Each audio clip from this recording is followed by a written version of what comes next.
In taking a bird's nest, the dam must be let go. v6, 7. The Jews say, this is the least of all the commandments of the law of Moses, and yet the same promise is here made to the observance of it that is made to the keeping of the fifth commandment, which is one of the greatest, that it may be well with thee, and that thou mayest prolong thy days. For, as disobedience in a small matter shows a very great contempt of the law, so obedience in a small matter shows a very great regard to it.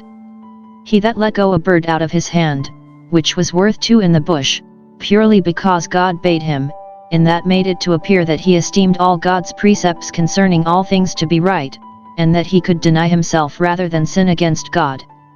But doth God take care for birds? Yes, certainly, and perhaps to this law our Saviour alludes. Are not 5 sparrows sold for 2 farthings, and not one of them is forgotten before God?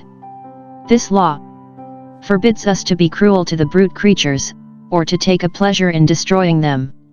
Though God has made us wiser than the fowls of heaven, and given us dominion over them, yet we must not abuse them nor rule them with rigor. Let go the dam to breed again, destroy it not, for a blessing is in it.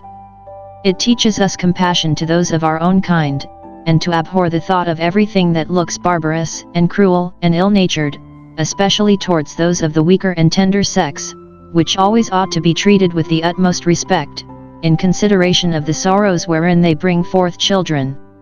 It is spoken of as an instance of the most inhuman cruelty that the mother was dashed to pieces upon her children, Hos 10:14, and that the women with child were ripped open.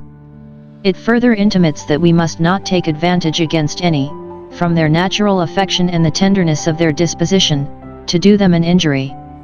The dam could not have been taken if her concern for her eggs or young, unlike to the ostrich, had not detained her upon the next when otherwise she could easily have secured herself by flight. Now, since it is 1,000 pities that she should fare the worse for that which is her praise, the law takes care that she shall be let go. The remembrance of this may perhaps, some time or other, keep us from doing a hard or unkind thing to those whom we have at our mercy. In building a house, care must be taken to make it safe, that none might receive mischief by falling from it. v8. The roofs of their houses were flat for people to walk on, as appears by many scriptures.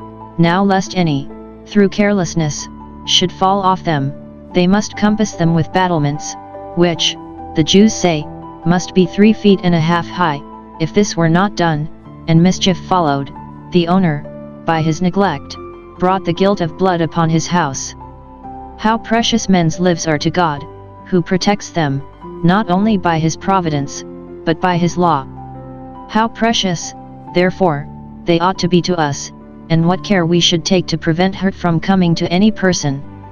The Jews say that by the equity of this law they were obliged, and so are we too, to fence, or remove, everything by which life may be endangered, as to cover draw wells, keep bridges in repair, and the like, lest, if any perish through our omission, their blood be required at our hand.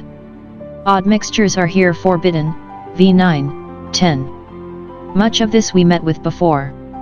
There appears not anything at all of moral evil in these things, and therefore we now make no conscience of sowing wheat and rye together, ploughing with horses and oxen together, and of wearing linsey woolsey garments, but hereby is forbidden either a conformity to some idolatrous customs of the heathen, that which is contrary to the plainness and purity of an Israelite.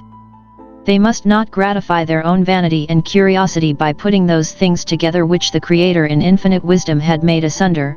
They must not be unequally yoked with unbelievers, nor mingle themselves with the unclean, as an ox with an ass. Nor must their profession and appearance in the world be motley, or party-colored, but all of a piece, all of a kind.